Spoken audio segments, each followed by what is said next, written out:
সুপ্রিয় শিক্ষার্থীবৃন্দ, দেশ ও দেশের বাইরে যে যেখানে যে অবস্থায় এই মুহূর্তে আমাদের অনুষ্ঠানটি দেখছেন, সকলকে স্বাগত জানাচ্ছি বাংলাদেশ উন্মুক্ত বিশ্ববিদ্যালয় এলএলবি অনার্স প্রোগ্রামের আজকের আলোচনা অনুষ্ঠানে। আন্তর্জাতিক আইন নিয়ে নানা দিক আলোচনার যেই ধারাবাহিক আলোচনা আমরা করছি, সেই আলোচনা আজকের পর্বে আপনাদের সাথে আলোচক হিসেবে আছি আমি ইবনান ভুইয়া, শিক্ষক আইন, বাংলাদেশ উন্মুক্ত বিশ্ববিদ্যালয়। এবং এই বিষয়ে আলোচক হিসেবে আরও আমাদের সাথে উপস্থিত আছেন বায়েজিদ হোসেন, শিক্ষক আইন, বাংলাদেশ উন্মুক্ত বিশ্ববিদ্যালয়। স্যার, আপনাকে অসংখ্য ধন্যবাদ। প্রিয় শিক্ষার্থীবৃন্দ, আজকের আলোচনার মূল শিরোনাম হচ্ছে আন্তর্জাতিক আইনের ক্রমবিকাশ এবং মানবাধিকারের ইতিহাস। এই বিষয়ে আমরা যেই গুরুত্বপূর্ণ দিকগুলো নিয়ে আলোচনা করার চেষ্টা করব। প্রথমত, আন্তর্জাতিক আইনের ক্রমবিকাশের যে পর্যায়ক্রমিক ধাপগুলো রয়েছে, যে বিভিন্ন যুগ রয়েছে, আদিম যুগ, মধ্যযুগ, আধুনিক যুগ, তিনটি যুগ নিয়ে আলোচনা করার চেষ্টা করব। দ্বিতীয়ত, মানবাধিকারের সাথে আন্তর্জাতিক আইনের যে সম্পৃক্ততা। তৃতীয়ত, মানবাধিকারের ব্যুৎপত্তিগত ইতিহাস।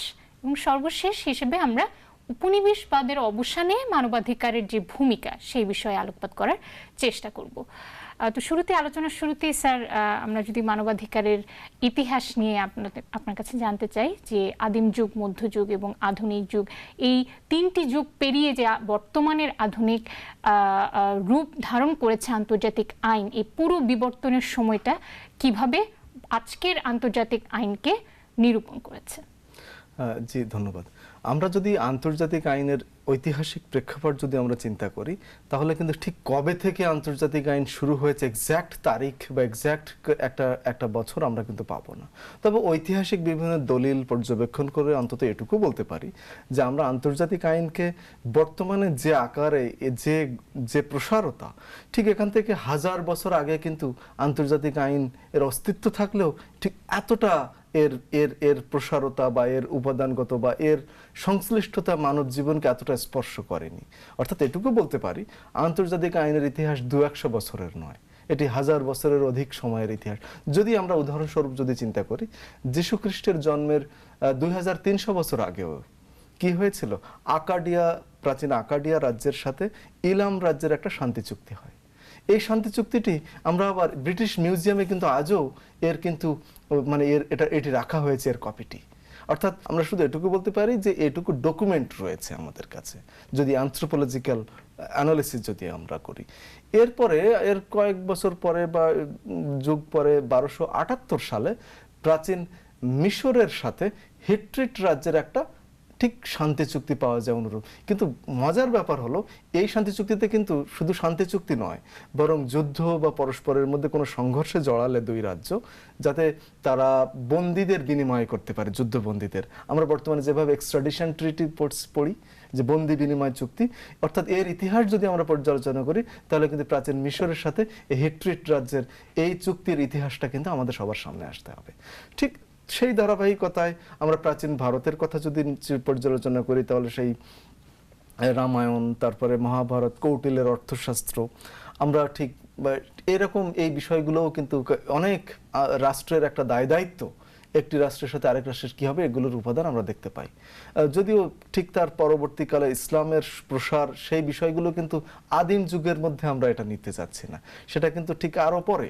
আমরা ঠিক আদিম যুগ পার করে যখন আমরা মধ্যযুগের লিটারেচারে আমরা ঢুকবো আন্তর্জাতিক আইনের, সেটি কিন্তু শুরু হচ্ছে 476 খ্রিস্টাব্দে। 476 খ্রিস্টাব্দে কেন? কারণ ইতালির ওই সময়ে তার মানে কি বলা যায় যে সাম্রাজ্যের নানান রকমের যে টানাপোড়েন তৈরি হয়। তো এই টানাপোড়েনের মধ্যে দিয়ে সবচেয়ে যে বিষয়টি সামনে আসে, যে সবচেয়ে বড় পরিবর্তন হয় কিন্তু ত্রয়োদশ শতকে এসে। 1255 সালে ইতালির জেনোয়া রাজ্যের সাথে মিলানের কিন্তু একটা শান্তি চুক্তি, পরস্পরের ডিপ্লোম্যাট আদান প্রদানের একটা বিষয় আমরা কিন্তু খেয়াল করি। এর ধারাবাহিকতায় কিন্তু কি দেখি যে আমরা যুক্তরাষ্ট্রে বা অন্যান্য দেশগুলোর তখনও কিন্তু এই মধ্যযুগের এই অভিজ্ঞতার সাথে কিন্তু তখনও সম্পৃক্ত হয়নি। এরপরে মানে এই মধ্যযুগের মধ্য দিয়ে যে বিষয়টি হয়েছে, যে সবচেয়ে বড় যে পরিবর্তন সেটি হলো যে ফ্রেঞ্চ রিভলিউশন, ফরাসি বিপ্লবের মধ্য দিয়ে কি হলো, সবচেয়ে বড় একটা মানে এই যে আন্তর্জাতিকভাবে একটি রাষ্ট্রের সাথে আরেকটি রাষ্ট্রের সাথে সম্পর্ককে যে মাথায় রাখা, মনে রাখা, এটি কিন্তু এর সাথে যুক্ত হয়ে গেল। মানে রেনেসা যুগের কথা যেটা বলি, রেনেসা। এক্স্যাক্টলি। এবং এরপরে যদি আমরা আসি আধুনিক যুগ, এটি মূলত কিন্তু আমরা শুরু হয়েছে অষ্টাদশ শতকের সময়ে এসে। সেখানে আমরা নিশ্চয়ই আপনি মাথায় রাখবেন অ্যালাবামা ক্লেইমস অ্যাওয়ার্ড, একটা গুরুত্বপূর্ণ একটা স্মরণীয় একটা ব্যাপার। এই মামলায় আমরা দেখলাম যে যুদ্ধ নয়, বরং শান্তি স্থাপনের মধ্য দিয়ে রাষ্ট্রের সাথে রাষ্ট্রের বিশ্বব্যাপী বিশ্ব শান্তি প্রতিষ্ঠিত হতে পারে। এর ধারাবাহিকতা আমরা জানি যে বিংশ শতকে, তারপরে একবিংশ শতকে এসে নানান রকমের আন্তর্জাতিক দলিল, আমরা ইউএন চার্টার দেখলাম, তারপরে আমরা ইউএন চার্টারের ধারাবাহিকতায় আমরা যতগুলো 6 অর্গান আমরা পেলাম, ইন্টারন্যাশনাল কোর্ট অফ জাস্টিস আসলো, ইউডিএইচআর, তারপরে আমরা আইসিসিপিআর, নানান কত রকমের আন্তর্জাতিক বিভিন্ন আঞ্চলিক সংগঠন তৈরি হলো। তারপর এই যে আঞ্চলিক বা ইউনিভার্সাল বিশ্বব্যাপী প্রয়োগের একটা দলিল তৈরি হলো এক ধরনের, আবার আঞ্চলিকভাবে নিজেদের একটা সুনির্দিষ্ট স্বার্থে যে আঞ্চলিক যে আন্তর্জাতিক আইন আমরা যেটাকে বলছি রিজিওনাল ইন্টারন্যাশনাল, যেমন ন্যাটো, তারপরে আমরা সার্ক, তারপরে ইউরোপিয়ান ইউনিয়ন, এগুলো এক একটা এলাকার এক একটা আফ্রিকান ইউনিয়ন। তো এরকম বিষয়গুলো ধীরে ধীরে আন্তর্জাতিক আইনের বিকাশের আধুনিক কালে এসে আরো বেশি বিস্তৃত হয়েছে। অনেক ধন্যবাদ স্যার আপনার প্রাঞ্জল আলোচনার জন্য। শিক্ষার্থীদের উদ্দেশ্যে এ পর্যায়ে একটু বলে রাখি, স্যার যেমনটি বলছিলেন যে আন্তর্জাতিক আইনের এই ক্রমবিকাশটি বিভিন্ন চুক্তি সম্পাদনের মাধ্যমে, এবং চুক্তি সম্পাদনের উদ্দেশ্য ছিল আন্তর্জাতিক শান্তি প্রতিষ্ঠা। এবং আমরা যদি মূল 3টি একেবারে মৌলিক চুক্তির কথা যদি আমরা বলি, যে international bill of rights, UDHR, ICCPR এবং আইসিএসিআর, অর্থাৎ universal declaration of human rights, যেটিকে আমরা একদম জন্মদাত্রী বলি যে কোনো আন্তর্জাতিক আইনে। এবং পরবর্তীতে এরই ধারাবাহিকতা 1966 সালে যে 2টি কনভেনশন এসেছে, আইসিসিপিআর এবং আইসিএসিআর, এই 3টিকে কিন্তু একত্রে আমরা একেবারে মানে যেটাকে বলে যে অবিসংবাদিত যে নীতি, আন্তর্জাতিক নীতি, এই 3 নীতি থেকেই কিন্তু, এই 3 কনভেনশন থেকেই কিন্তু যত ধরনের আন্তর্জাতিক ট্রিটি আছে এগুলো উদ্ভূত হয়েছে। এবং এই 3টিকে একই সাথে ইয়স কজেন্স বলা হয়। ইয়স কজেন্স একটা ল্যাটিন টার্ম। এই টার্মের অর্থ হচ্ছে আপনি যে কোনো চুক্তির, সাধারণভাবে আমরা যেটা বুঝি যে আন্তর্জাতিক আইনের চুক্তির মাধ্যমে এটি বিকশিত হয়, এবং চুক্তির আপনি যদি পক্ষ না হন তাহলে সেই চুক্তির কোনো কিছু আপনার উপরে আরোপ হচ্ছে না। কিন্তু এখানে ইয়স কজেন্স নীতি অনুসারে আপনি এই 3টি গুরুত্বপূর্ণ কনভেনশনের আপনি পক্ষ হন বা না হন, সেটি কোনো ব্যাপার এখানে সংশ্লিষ্টতা থাকবে না। আপনি চুক্তির পক্ষ না হলেও কিন্তু এই 3টি কনভেনশনে সম পরিমাণে এবং ইকুয়ালি আপনার উপরে আপনাকে অনুসরণ করতে হবে। এবং এই 3টি নীতি কিন্তু ইয়স কজেন্স বা প্যারেন্টরি নর্ম যেটাকে বলে, এই প্যারেন্টরি নর্ম হিসেবে আখ্যায়িত আমরা করি। স্যার আপনাকে অনেক ধন্যবাদ প্রাঞ্জল আলোচনার জন্য। আমরা যদি একটু পরবর্তী প্রসঙ্গে চলে আসি, যে মানবাধিকারের সাথে আসলে আন্তর্জাতিক আইনের সম্পৃক্ততাটা কীরকম। আমরা যেরকম দেখেছি 2টো বিশ্বযুদ্ধ হয়েছে, এবং যেই অকল্পনীয় অমানবিক যে মানবিক বিপর্যয়, স্বাভাবিকভাবে সেটি মানবাধিকারের জন্য সবচেয়ে বড় হুমকি। যে বিষয়গুলো আমরা দেখেছি, এত হানাহানি, রক্তপাত, এই ব্যাপারটাই কি মানবাধিকারের যে ধারণা সেটির অঙ্কুরোদ্গম ঘটিয়েছে? জি, ধন্যবাদ। মানবাধিকার কথাটি যখন আমরা আমরা চিন্তা করি, আমাদের কিন্তু কয়েকটা বিষয় আমাদেরকে ভাবতে হয়। একটা হলো যে মানুষ হিসেবে বেঁচে থাকার অধিকার। সবাই সব লিটারেচারই কম বেশি, কিন্তু মানুষ হিসেবে শুধু বেঁচে থাকা নয়, মানুষ হিসেবে বরং মর্যাদার সাথে বেঁচে থাকা। তো এই যে হিউম্যান ডিগনিটির একটা প্রশ্ন, তো মানুষ হিসেবে মর্যাদাকর উপায়ে বেঁচে থাকার যে ধারণা, এই ধারণাটি কিন্তু মানে একটা রাষ্ট্র সবসময় এককভাবে যখন একচ্ছত্র ক্ষমতার অধিকারী হচ্ছে একটা সরকার, তখন কিন্তু ওই রাষ্ট্র কিন্তু মানে তার মানে আন্তর্জাতিক চাপ ছাড়া আমরা আমরা সমসাময়িক কালে দেখছি যে সমস্ত এলাকাগুলো সংঘাতে জড়িয়েছে, সেই এলাকাগুলোর সমস্যা সমাধানে একটা আন্তর্জাতিক চাপ সবসময় কাজ করে আসে। অর্থাৎ এরই ধারাবাহিকতায় কিন্তু আন্তর্জাতিক আইনের সাথে মানবাধিকারের সম্পর্ক কিন্তু একটা যুগপৎ সম্পর্ক এখানে রয়েছে। যদি আপনি চিন্তা করেন যে 1215 সালের যে ম্যাগনা কার্টা, এটি কিন্তু একটা বড়, এটা শুধু ব্রিটেনের বিষয় নয়, কারণ আমরা 1215 সালে যদি ব্রিটেনের সেই সময়কার মানচিত্র আমরা খেয়াল করি, তো সেটি কিন্তু বর্তমান মানচিত্র নয়, সেটা আরও বিশ্বে বিস্তৃত। তো সেই ধারাবাহিকতায় কিন্তু অর্থাৎ ব্রিটেনের জনগণের শুধু অধিকার নয়, কলোনি এলাকাগুলোতে বা অন্যান্য এলাকার মানুষের যে বেঁচে থাকার যে ব্যাপার, যে ইন্সপিরেশন মর্যাদার সাথে, সেটার ব্যাপার কিন্তু এটা রয়ে যায় এর মধ্যে। এবং স্যার যদি আপনার সাথে একটু যুক্ত করি, যে মানবাধিকারের এই ব্যাপারটি কিন্তু মানবিক মর্যাদার যে ধারণা সেখান থেকে উদ্ভূত হয়েছে। আমরা আপনি যেমনটি বললেন যে মদিনা সনদ বা হচ্ছে ব্রিটেনের এই সনদটি, এই সনদের মাধ্যমে কিন্তু প্রথম মানুষ যে আত্মমর্যাদার যে অধিকারটি, এইটার যে প্রয়োজনীয়তা, এটি কিন্তু উপলব্ধি করতে পেরেছে। এবং এখান থেকে কিন্তু পরবর্তীতে প্রচুর মানবাধিকারের অনেক চুক্তি আমরা দেখেছি। তো স্যার আপনি যেমনটি বলছিলেন এই চুক্তিগুলোর কথা, তো মানবাধিকার এবং এই আন্তর্জাতিক আইনের এই সম্পৃক্ততাটা শুধু কি চুক্তিভিত্তিক, নাকি হচ্ছে পারস্পরিক যে নীতি, পারস্পরিক যে সৌহার্দ্যতা, এটার সাথেও জড়িত রয়েছে? মানবাধিকারের বিষয়টি এটা চুক্তিভিত্তিক কখনোই নয়। মানুষ হিসেবে একজন মানুষের বেঁচে থাকার অধিকারটি যে এটি একটি, আমরা যদি তালিকা করে বলি এগুলো থাকলেই কেবল মানুষ মর্যাদার সাথে বেঁচে থাকে, বিষয়টি এটা অমূলক। কারণ আমরা আমাদের সংবিধানের কথা যদি চিন্তা করি, আমাদের মৌলিক অধিকারের কিছু তালিকা সেখানে রয়েছে, কিন্তু তারপরেও কিন্তু এই তালিকা কিন্তু সম্পূর্ণ নয়। এই তালিকা পূরণ করলেই কেবল মর্যাদার সাথে বেঁচে থাকা যাবে তা নয়। মর্যাদার সাথে বেঁচে থাকার জন্য আরো যে প্রয়োজন রয়েছে সেগুলো কিন্তু আমরা সংবিধানের কি মূলনীতির অনুচ্ছেদে আমরা রেখে দিয়েছি। এই যে fundamental principal of state policy মূল নীতির মধ্যে রেখে দেওয়ার উদ্দেশ্য কি, যে আইনকে ব্যাখ্যা করতে হবে মূল নীতির কথা মাথায় রেখে।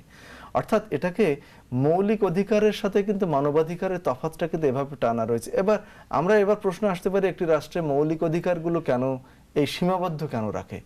এই সীমাবদ্ধ রাখার কিন্তু অনেক যৌক্তিক কারণ থাকতে পারে, যে মৌলিক রাষ্ট্রের সক্ষমতা বা রাষ্ট্রের অ্যাবিলিটির প্রশ্ন এরকম হতে পারে। এখন যেমন দেখুন যে ইন্টারনেট, আমরা কিন্তু যে মৌলিক যে প্রয়োজন অন্ন বস্ত্র বাসস্থান শিক্ষা চিকিৎসা, তার সাথে কিন্তু এখন ইন্টারনেট ছাড়া, যতই আপনি পত্রিকায় বা আমাদের কোথাও লেখা থাকুক বা না থাকুক, আমাদের কিন্তু একটা অবিচ্ছেদ্য একটা বিষয় ইন্টারনেট। এটা ছাড়া আমরা, যদিও কনস্টিটিউশনে কোথাও লেখা নেই যে right two internet shall be the right, এটা ইন্টারন্যাশনাল কোনো কনভেনশন কিন্তু নেই যে right to have internet as an human rights. অর্থাৎ মানবাধিকারের আমার যে বক্তব্য, আমি যেটা বলতে চেয়েছি সেটি হলো যে কোনো কনভেনশনে থাকলেই যে সেটি মানবাধিকার হবে, কনভেনশনের বাইরে থাকলে সেটি মানবাধিকার হবে না, বিষয়টি তা না। একজন মানুষের মর্যাদার সাথে বেঁচে থাকার জন্য যতগুলো রেশনাল, যতগুলো অধিকার তিনি জন্মগতভাবে তিনি ডিজার্ভ করেন, যার জন্য তো আর কোনো নাগরিক হওয়ার দরকার নেই, তার কোনো নাগরিক পরিচয়ের ঊর্ধ্বে এসে মানুষ হিসেবে তার দরকার, সেটাই কিন্তু হিউম্যান রাইটস। অনেক ধন্যবাদ স্যার। শিক্ষার্থীদের উদ্দেশ্যে এই পর্যায়ে একটু বলতে চাই যে আন্তর্জাতিক আইনে এই মানবাধিকার এবং রাষ্ট্রীয় আইনে যে মৌলিক অধিকার, এই দুটোর মধ্যে কিন্তু পার্থক্য সেখানেই। রাষ্ট্রীয় আইনে বা সাংবিধানিক অধিকারের কথা যদি বলি, এটা কিন্তু সীমাবদ্ধ, কিছুটা কোডিফাইড, কিন্তু মানবাধিকার এটি কিন্তু সর্বজনীন। এটি কিন্তু কোনো নির্দিষ্ট ছক বা নির্দিষ্ট চুক্তির মধ্যে সীমাবদ্ধ নয়, এবং সেটি একই সাথে বিভিন্ন রাষ্ট্রীয় আইনের কিন্তু এটি গুরুত্ব রয়েছে। যে যেমন আমরা যদি সংবিধানের অনুচ্ছেদ 25 আলোকপাত করি, তখন কিন্তু আমরা দেখতে পাই যে আন্তর্জাতিক চুক্তির প্রতি যে শ্রদ্ধাশীলতা, সেটিকে কিন্তু আমাদের সংবিধানের মূলনীতি হিসেবে স্থাপিত করা হয়েছে। অর্থাৎ এর মাধ্যমে বোঝা গেল যে মানবাধিকারের যে বিষয়টি, এটি কিন্তু আন্তর্জাতিক আইনের এই ব্যাপারটি কিন্তু রাষ্ট্রীয় আইনের যে সংবিধান বা অন্যান্য যে আইনগুলোতে অধিকার হিসেবে বর্ণনা করা হয়েছে, এবং সেটা রাষ্ট্রের যেই সীমাবদ্ধতা বা রাষ্ট্রের যেই সক্ষমতা, এই ব্যাপারটাকে মাথায় রেখে কিন্তু আন্তর্জাতিক আইনে যে মানবাধিকার, এই মানবাধিকারের বিষয়টি কিন্তু সর্বজনীন। এটিকে কিন্তু আমরা ছকে বেঁধে রাখতে পারি না, কেননা মানবিক মর্যাদা সকল মানুষের জন্মগত অধিকার। অনেক ধন্যবাদ স্যার আপনার প্রাঞ্জল আলোচনার জন্য। আমরা আলোচনার পরবর্তী প্রসঙ্গে যদি চলে আসি, যে মানবাধিকার এবং আন্তর্জাতিক আইনের যোগসূত্র, আমরা আমাদের আলোচনায় কিছুটা চলে এসেছে। এই যোগসূত্র স্থাপনে গুরুত্বপূর্ণ যেই কনভেনশনগুলো রয়েছে, এই কনভেনশনগুলোর গুরুত্বটা কতটুক মানবাধিকারের ইতিহাস এবং মানবাধিকারের ডেভেলপমেন্টটা, উন্নয়নটা, সেটা সাধন করার ক্ষেত্রে? অবশ্যই এই যে যতগুলো আমরা দলিল আন্তর্জাতিক পরিমণ্ডলে, আন্তর্জাতিক আইনে মানবাধিকার সুরক্ষা সংক্রান্ত দলিল, যেমন আমরা উদাহরণস্বরূপ ইউডিএইচআর, তারপর 1966 সালের ICCPR, international covenant on civil and political rights, এবং আরেকটি রয়েছে international covenant on economic, social and cultural rights.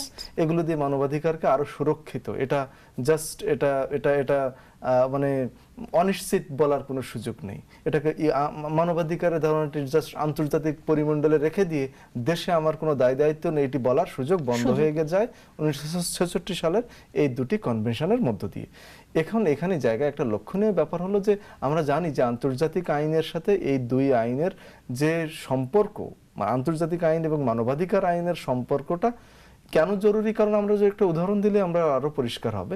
আমাদের জেনোসাইড সংক্রান্ত কনভেনশন রয়েছে, তারপরে আমাদের আন্তর্জাতিক অপরাধ, গণহত্যা, এগুলো তো একটা অপরাধ, মানবতা বিরোধী অপরাধ। কোনো মানবতার যে বেঁচে থাকার যে অধিকার, সেই অধিকারগুলো রক্ষা করার জন্য কি, যতই আমরা মিয়ানমারকে বলছি, মিয়ানমারের এই গণহত্যার কিন্তু আন্তর্জাতিক আদালতে কি বলা আছে, মিয়ানমারও কিন্তু মিয়ানমারের বিরুদ্ধে যাওয়ার একটা সুযোগ তৈরি করে দিয়েছে। যদি আন্তর্জাতিক আইন না থাকতো, আন্তর্জাতিক আদালত যদি না থাকতো, তাহলে কিন্তু এই গণহত্যার বিরুদ্ধে যাওয়ার কোনো সুযোগ থাকতো না। অর্থাৎ এভাবেই কিন্তু দুটি পরস্পরের সাথে সম্পৃক্ত। অনেক ধন্যবাদ স্যার আপনার প্রাঞ্জল আলোচনার জন্য। শিক্ষার্থীবৃন্দ, আমরা একেবারে শেষ পর্যায়ে চলে এসেছি আলোচনার।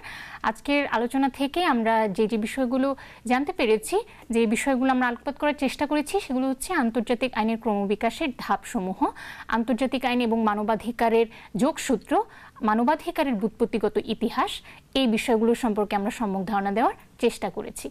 আজকের আলোচনা সংশ্লিষ্ট কোনো জিজ্ঞাসা যদি আপনাদের থাকে, আমাদের সাথে যোগাযোগ করতে পারেন। যোগাযোগের ঠিকানা: ডিন, সামাজিক বিজ্ঞান, মানবিক ও ভাষা স্কুল, বাংলাদেশ উন্মুক্ত বিশ্ববিদ্যালয়, গাজীপুর 1705।